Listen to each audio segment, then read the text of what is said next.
Well, ladies and gentlemen, just a remarkable two fights. First fight, obviously different to the second fight, a fight where we needed to stay calm, fight with no emotion, follow the game plan. I thought Conor Benn was just sensational tonight, a mature performance, and just a massive victory, stepping up 2 divisions, fighting a middleweight, and I guess becoming the first Ben to beat a Eubank. Sorry, mate. And now we move on to do what he hasn't done yet, which you did, which was to win a world title. But before I open to the floor, I just want to say how proud we all are of Conor Benn. It was probably only a year ago, honestly, where you talk about on the floor, this guy was completely finished, mentally, emotionally, financially, and he never stopped fighting. He never stopped training, and he never stopped fighting. And I think, you know, I said earlier in the ring, this event, sponsored by Movember, which is a charity designed to aid men's mental health. We talk about suicide rates and stuff like that. If people knew how down he was and how much trouble he was in all those parts of his life, he should be a true role model, an inspiration to those people to show there's always a way out. He always kept the faith, and he never stopped working, and he kept on believing. And there were times when people said, just jack it in, Con, just, you know, he said, no, I'm not giving up, I'm not going to stop fighting for my name. And he did that out of the ring, and tonight was a culmination of all the hard work of a young man that we saw make his professional debut at the O2, who was all over the place. A guy that honestly I didn't believe would win an area title. He's just filled Tottenham Hotspur Stadium twice. He's secured his family and his children's financial legacy forever, and now we're going to move on and make a true legacy in the sport to win a world title. So I wanted to say, we're very proud of Conor Benn and everything he's done. He's an inspiration to people to show you there's always a way back. So well done, Conor Benn.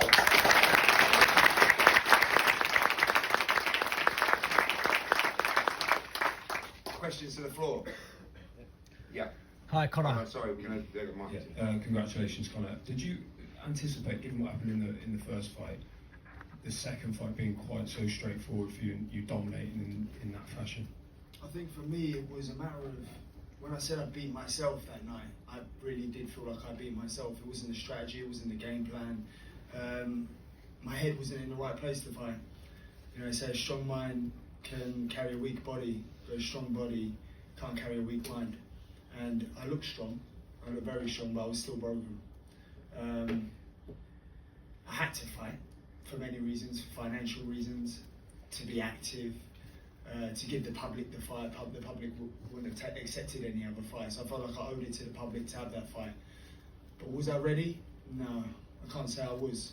But ultimately, I've gone in there and stayed disciplined and showed that I can box, the bigger man, without getting drawn into a fight, which is what he tried to do, and which we very easily could have done. When I hurt him in the first or the second and I threw a haymaker, it very easily could have gone that way, but I just had to keep my emotions at bay and stay disciplined in there. You spoke in the build-up about this being your last fight at 160 and welterweight being the target, but given how heavy you came in and how well you handled it, do you think there might be maybe a fight at 54 before, or will you go straight to welterweight now?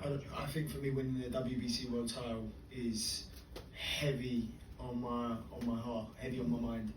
Getting that WBC world title was the belt my dad won. It was the belt I would love to win. It's my dream. So for me to be one up on my dad with the Eubank Benn rivalry and also win the WBC world title, it'll be some moment for me. Just one last one. I wondered how you felt in the ring, looking out on 50 Cent turning up. Did anyone tell you that was happening though? No, but what's 50 Cent going to do?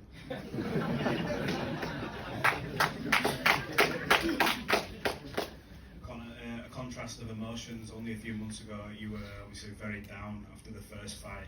You've been through a hell of a lot. Does tonight almost feel like light at the end of the tunnel? Like you just walk through that door and you know it's all worked out? I feel like I'm going to go home and cry. I'm going to go home and cry, yeah, because it's just, oh man, it's been hard. Facing my first loss, coming back from adversity. It's things you've got to do. As a man, you go through things in life and you don't know why, but you just have to keep fighting.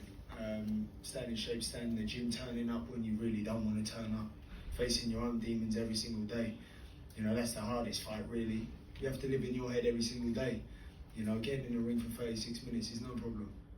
After the first fight, obviously in the first one you used a lot of emotion.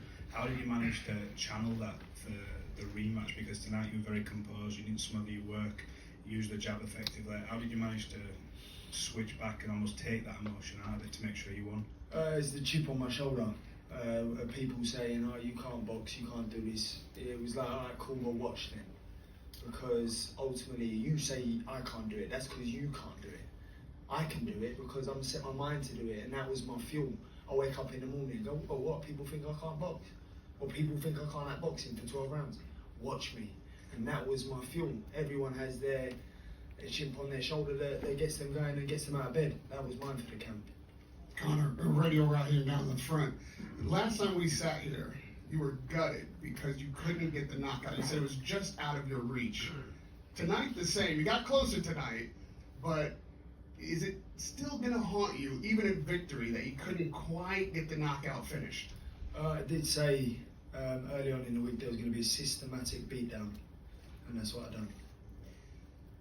Eubank said in the first round he knew he had made a mistake tonight. At what point in the fight did you know that he had made a mistake and this was going to be your night? When I hit him with that right hand, that's when I knew he won. I don't think he recovered. There was a body shot through in there early on. I just targeted the body early on, the stiff jabs to the body, the rights to the right hooks to the body, the straight right hand to the body. You break him down. And that was my strategy going in and staying disciplined. You were right, you took his soul in the first fight as well. Yeah, I did. You were shouting something to him at the end of that round. What were you saying? I just said, it's easy work. Is that what you got? It was easy work. But the fight could have easily been the same fight if I hadn't been disciplined. There was moments in that fight where I was like, well, you want to go? Well, let's have it then. And it's hard for me to sort of tone it down because I'm that character, I'm that guy in my head. So for me, it really is just me fighting myself in there and being disciplined. And I felt like a lot of pressure from my team, as in Tony and my dad, and to get it right. Because you can't get it right for 8 weeks and then not get it right fight night. Like, you'd be a mug. You know, so for me it was like, I really wanted to do Tony proud because he knows I can do it. But you can't do it until you've done it. I done it. And last one from me. Obviously it's tied now. Is there any appetite? Done. Is there any appetite whatsoever? I don't know how long I can make 1474. So for me, I mean, listen, money always talks, doesn't it? But for me, for my personal reasons, how much money do you need? So for me, it's let me get that world title, and for me that would be a box ticked. Conor, congratulations. Nigel, I had a question for you. You've been honest in the past about wanting more from Conor, but tonight he took a huge step forward and did brilliantly. How proud are you to be Conor Benn's dad? And how are you going to deal with all the jokes at home now? You're trying to make us cry up here now.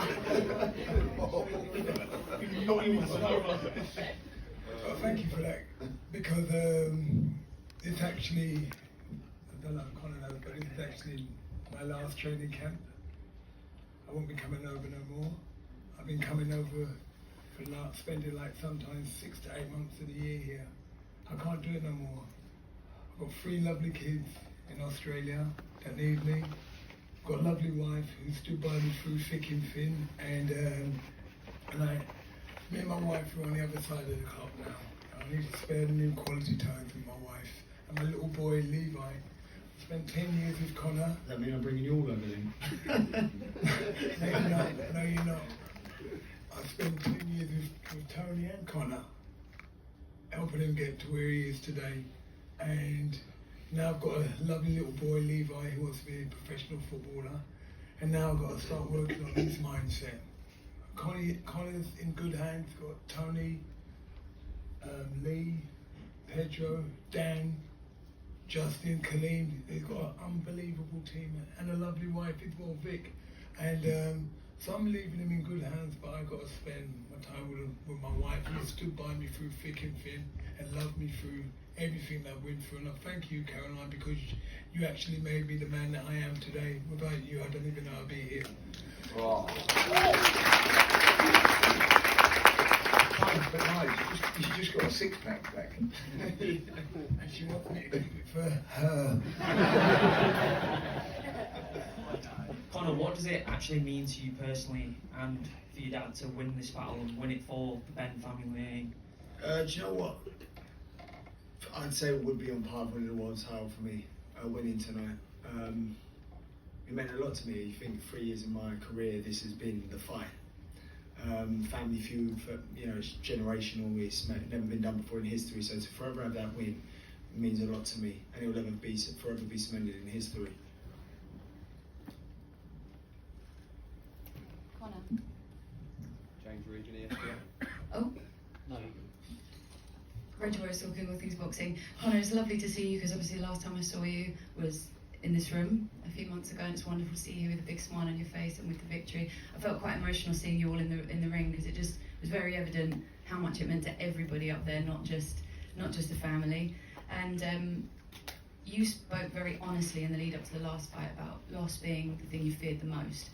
And then you actually faced that fear and you tackled that demon, and it felt like that made you lighter almost, that you feared because you didn't have that fear anymore. Did you feel like that was apparent in this fight, that you didn't have to worry about that anymore? I don't know, because it depends what you're fueled by. For me, I'm fueled by fear of losing. I'm fueled by fear of not being a winner.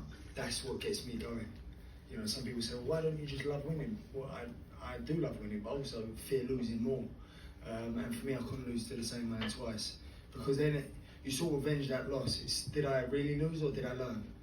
And for me, it was a massive learning curve. It was my first stadium show, first fight at 160, first fight back in the UK. There was just so much going on, whereas now it's calm Conor is a better Conor.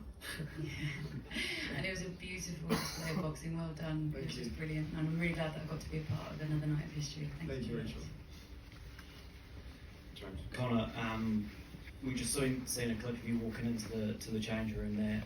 In contrast to April, and also, as Eddie mentioned, what you've been through and how low you were, and people around you saying you should give it away and all of that. To be able to give those people that moment in that changing room, what does that mean to you?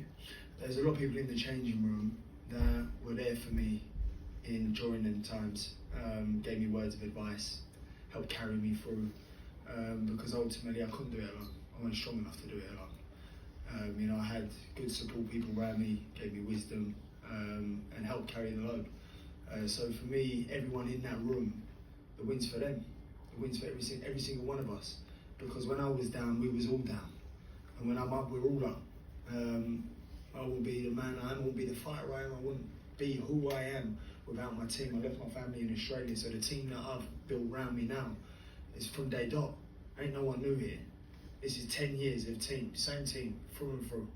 No change, no one changed. So for me it's loyalty to them and appreciation to them, and ultimately I work as hard as I do to repay them for supporting me through the past 2-3 years. And just, Eddie, how close is that world title fight, do you think? It's there. I mean, he's, of course, I know heavyweights sometimes are a different kettle of fish, but as far as I'm concerned, Conor Benn's right up there with the biggest star, not just in British boxing, but in world boxing. He's just filled a stadium twice. The story's incredible. And, the emergence of him, we know the story coming out of his father's name, and that's the difficult thing to do. And what is remarkable about him and Chris Eubank Jr, to be fair, they're both really tough kids, and boxing is not generally for people that come from that background, but it is when it means something to you and you've got a passion for it. I mean, like, with all due respect to Haney, Norman, Rolly Romero, Lewis Crocco, we represent. This is the star of the 147-pound division. This is the money of the division. That's why everyone's calling him out. So we're going to be just fine. But Conor's right. I didn't agree with all of what he said, because he kind of said, I've got the money now and that's not as important. Sure, come Monday, that'll be a different conversation. But the reality, I was actually thinking, wow, this sounds good, but then I thought, don't be silly. But the reality is he is right. Now, you can't, people took the Legacies World Championships, that was legacy tonight. that was Legacy in April. Those scenes, I mean, those drummers up there to Phil Collins, and even Eubank coming out to 50. Where did you see stuff like that? It was unbelievable. But I know that every time he trains in his gym at home, he's got that WBC belt that his dad won up on the wall, and he's looking at that every day and he says, I'm going to get one of them. The Barrios fight's there, the Crocker fight's there, the Haney Norman fight's there, but like I said, we're in such a wonderful position. We've got a big fan base, we've got a wonderful, broadcaster behind us, and like he said, and I want to just say one thing as well. This team of people, you see a lot of them, they're all wearing blue tracksuits in here. Every one of you, what a job, what commitment. Tony Sims, the job that he has done to bring Conor Benn through. You never see Tony going out, doing all these interviews, building his own social media. He's he's not even an underrated trainer, because everybody in boxing knows what a great trainer is. But honestly, you've worked so hard. Do you know what though? Like, a lot of trainers get fighters that come on through the GB setup, or they're well established as an amateur. Tony's taken me from a raw novice. Like, from a guy... You were rawer than raw. I was terrible. I was terrible. If I told any of you lot we'd be sitting here in this room today, back then you lot would think I'm mad. Every single one of you. So that's credit to Tony as a trainer. He's shaped me and molded me into the fighter I am now. And not only the fighter I am now, but the mindset I have and the work ethic we put in. He's been like my second dad here. I've left my family in Australia and come here, and when there's a shoulder to lean on, it's Tony. Through and through the worst of it together. Now we're sitting here through hard work and perseverance and diligence to make sure that even through the bad times, we see it through together. Because it was a bad time for me and Tony, so it's really win-wins for me and Tony in here today. And also, I think Tony will agree, when you busted your jaw and you were out for ages, you never left the gym. You were always in the gym, even with a broken jaw, working, obviously not sparring, but you never stopped working. And also, just a shout out to Dan Lawrence or Pedro, also an unbelievable addition to the team. Lee Emtage, you've been unbelievable. You are literally, you do not leave this. Go on, Lee. Unbelievable. Go on, Lee.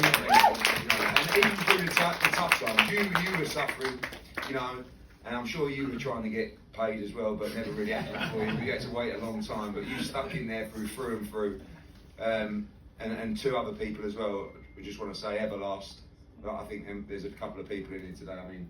When the chips were down, it would have been very easy for them to walk away. They stayed. And as I said to Michael Murray tonight, thank you. That'll always be remembered. And we look forward to the new contract negotiation as well. That was a joke, a little bit of a joke. And also to Zone, who, when it was easy to turn you back, and like everybody else, and go, no, well, let him get on with his appeal and then we'll deal with it later. They went, no, we're going to back him. And they won tonight as well. So thank you to those people.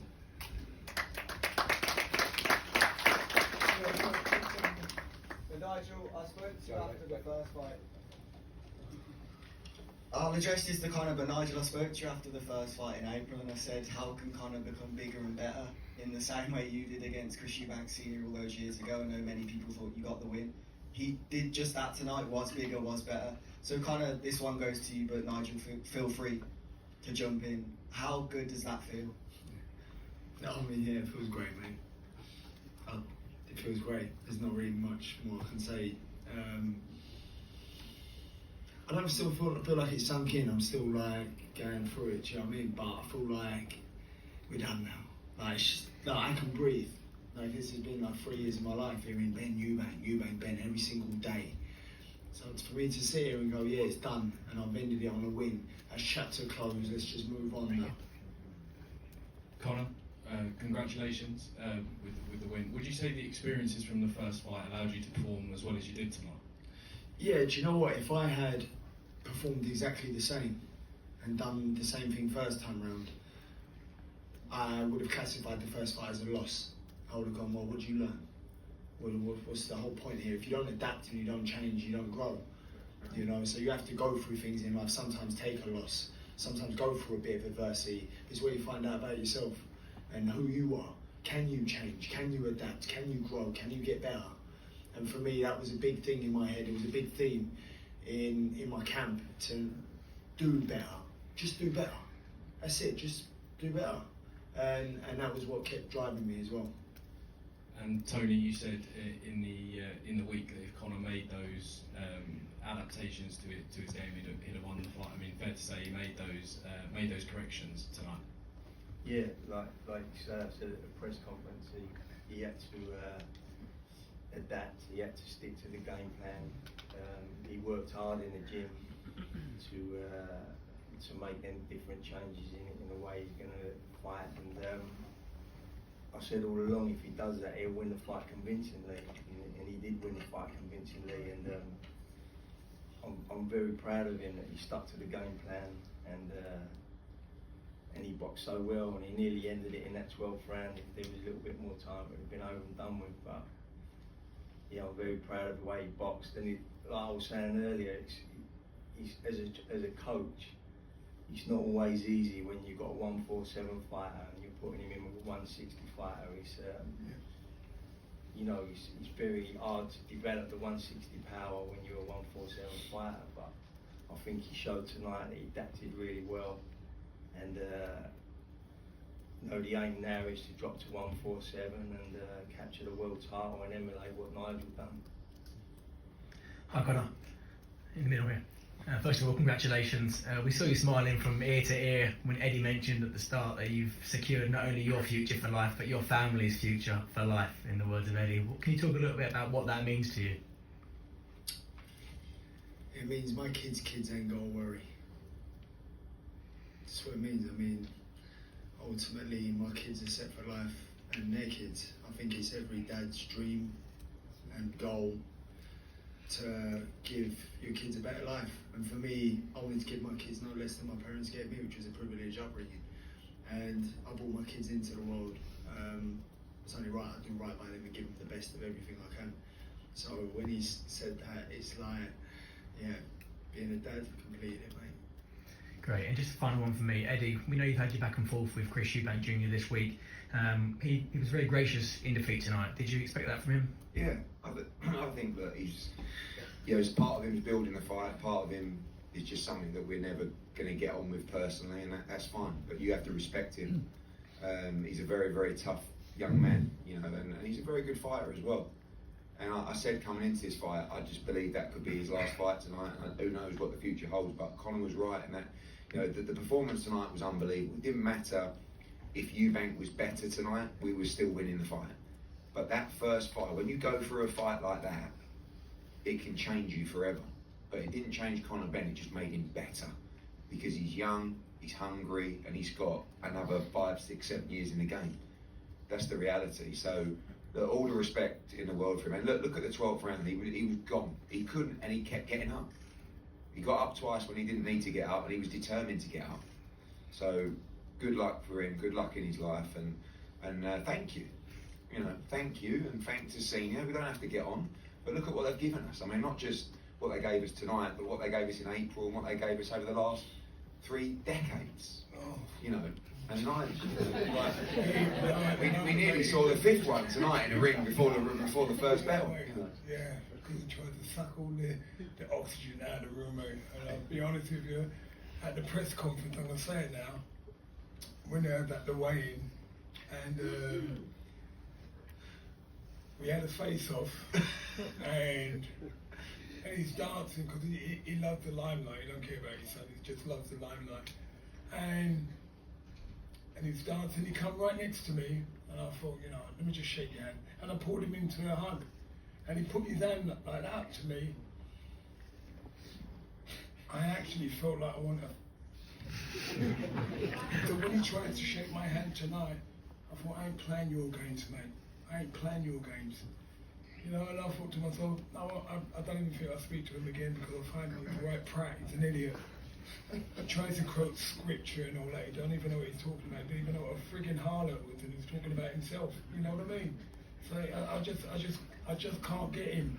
And everything's, when you have them two around you, everything's just so negative. And back in the day, we never talked disrespectful about our promoters that put in money in our banks, give us a good life. We never done that with, like, you know, Frank Warren or Mickey Duff or whatever. We never slagged them off. But the way they used to talk about Eddie, how disrespectful is he? Both of them.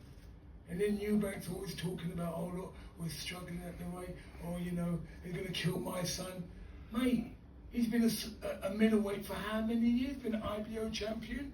But as soon as he fights the welterweight, oh, we have problems. Always bloody moaning. Always. I'm telling you what, I'm sick to death of them, to tell you the truth. And Where is he? Over now. I'm glad it's over, that we don't have to hear about him anymore. Thank you.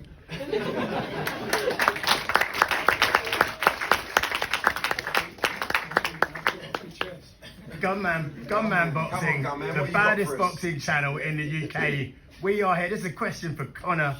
We are in the Spurs stadium. A lot of fight fans felt that Chris Eubank Jr. was like Spurs tonight. He didn't turn up. Should he retire? Ooh, I mean, he's got more important things to worry about. He's won in life with getting his twin boys. So, you know, if I was him, I would look at boxing, see what reasons he's boxing for, because ultimately he's got he's a dad of two now, so you know that's always a priority. And yeah, I think he should obviously look. It's not down to me to say should he retire, should he not retire. That's between him and his team. But he's got bigger things like life happening right now. Father Time is unbeaten, and you were peppering him like a sirloin steak at times at will. Good on you, mate. Like, can you genuinely see him fighting again? I can see him having a rematch again. We're asking for a rematch, but ultimately, I think we should just let it lie now. No, just let it lie. We've done what we had to do. We sold our stadium twice. We done what it said it was going to do on the tin. You know, so let's just call it a day now. Only fight the man is the last fight anyway, so. Yeah, big up yourself, bless up. Thank you. Right, guys, I think we're going to have one more. Ben? Any more? Or are we good? Oh, go on, last one, go on. Yeah, I've just got a final one for Conor. In terms of what is next for you in your career, you know, you've reached a stage where you've been through a lot of hardship and also a lot to look forward to. At that 147 division, what do you think the sort of the mindset is going to be going into these next few fights? You know, you have to go through a lot of things to get back down to that weight, of course. How do you think you can manage that, and how do you see that going? Yeah, I mean, it's going to be hard, of course, making 147. I've not made 147. I made 152 a couple of years ago.